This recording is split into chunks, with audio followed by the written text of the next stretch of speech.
We are from the Isle of Man Green Party. Hello, my name is Leo Cousins. I'm a candidate in Glenfaber and Peel in the 2021 election. My name is Andrew Langan-Newton. I'm a candidate in Rushen in the 2021 election. Question 1 broadly deals with recruitment. The current government policy of increasing the active working population is unfortunately not succeeding.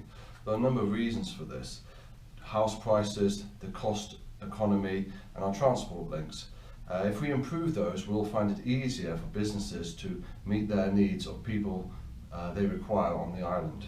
As well as the environment, we're keen to look at our formal education and to enable students leaving the schools to work with business and go into businesses as suitable candidates. And that's really freeing up our education system so we can enable skills like emotional intelligence and communication skills and IT skills and fundamental knowledge around well-being and the wider environment and being citizens to be taught and to be delivered through our formal education system.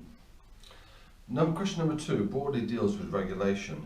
From a Green Party perspective, obviously we understand that businesses would like to have less regulation. We see the primary function of government is to create a level playing field. So we would certainly be talking to business and involved in making sure that people feel that they can compete in the market and that they're not disadvantaged either being on the island or through any other things that might arise. And we understand that regulation needs to be legitimate as well as proportionate, and that involves input from wider society, including the business sector and civil society. And the Green Party has principles about accountability and transparency in our governance system and also participatory democracy, and we think prioritising those things in our existing political systems will enable better regulation. Question 3 is largely encompasses what government can do. Working backwards through that and looking at innovation, we'd be certainly in favour of incubation centres not necessarily in Douglas, to encourage people the ability to start small businesses in an environment that's safe with others that are experiencing the same journey. We'd also think that green transformation will be one of the key things that's going to be economy that's going to be coming in the coming years as we move, as a whole society changes to a different way. As we've already said, highlighting and advancing the concepts of accountable and transparent governance as well as participatory democracy enables a much better rounded system with understanding needs of the business and civil society community. As well as that, we think as a political party we have a long-term strategy for the future of the Isle of Man, a sustainable island, and being a political party enables continuity and consistency in those principles and policies. Question 4, businesses were asked how positive they were about another pandemic or another lockdown. 56 responded that they felt that they would be able to deal with the situation, so it leaves a noticeable percentage that would find it quite difficult in how they would deal with that. It's unknown what the future will bring and how we can prepare and get ourselves ready for that.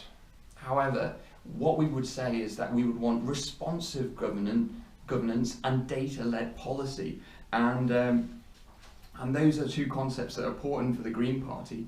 And as we've already mentioned, having transparent and accountable governance enables businesses to understand what the changes are that are going to take place and the support that's going to be put in place. Question 5 dealt with Brexit and what opportunities there existed for us to take advantage of. Travelling and speaking in the constituency and to businesses is an issue that's not really been, that's come up. Currently I'm not aware of any particular advantages we've gained through the situation, so that would, I think that's the basis of that situation. Yeah. And as we've already mentioned, as a political party, we're looking at the long term, having a long-term strategy and continuity and consistency in that approach, and also enhancing the principles in our political systems of accountability and transparency, so civil society and business understand the decision making that's going on, and through the concept of participatory democracy, take an active role in that decision making. So question number 6 dealt with the economic opportunities for businesses to take advantage of in relation to their carbon footprint.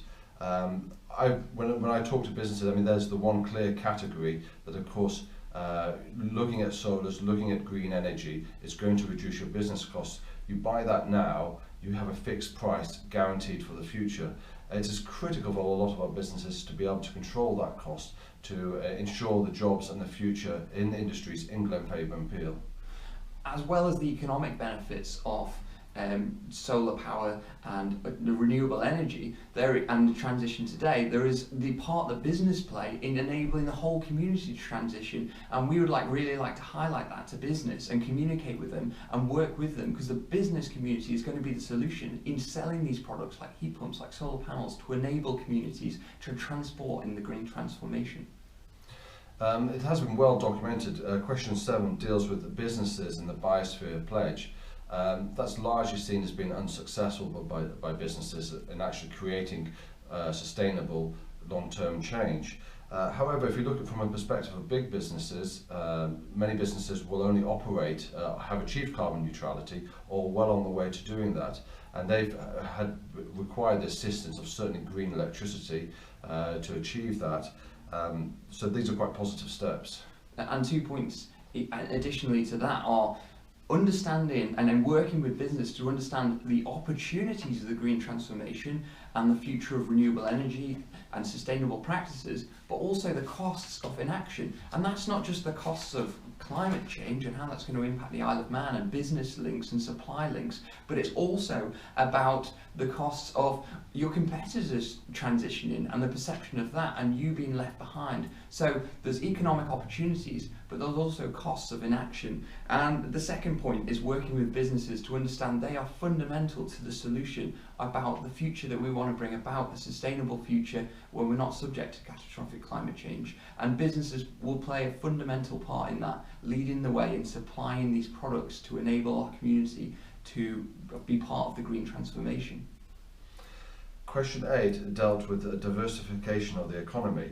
I'm so glad that this question was asked, because there are many businesses that see possibilities, but one of the primary critical things that comes up time and time again is not so much the transport links to the island, but it's taking our products off the island, creating an export industry. So we have many cottage industries that create products, but the cost of actually exporting them is prohibitive.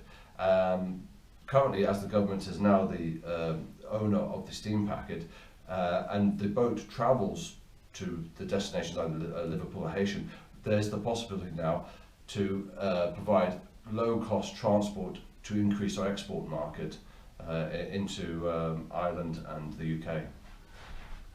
As well as that, and the opportunity for diversifying our economy, we look at the circular economy, and that's really looking at what we can produce more of in the Isle of Man and what we can reuse in the Isle of Man. And so rather than that's creating more efficient businesses, and that's looking at practices such as waste reuse in the Isle of Man and reusing electronics in the Isle of Man. And so the circular economy is going to create a big opportunity to create micro-industry for the Isle of Man, and that's going to enable us to be more resilient, not having to depend on supply chains on and off the island.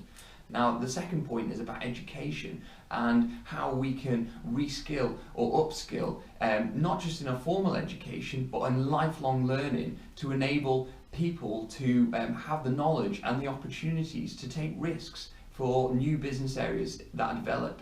And we're also concerned about creating a social safety net where people feel comfortable to take new challenges and go and learn new skills and go and try new business opportunities. Thank you.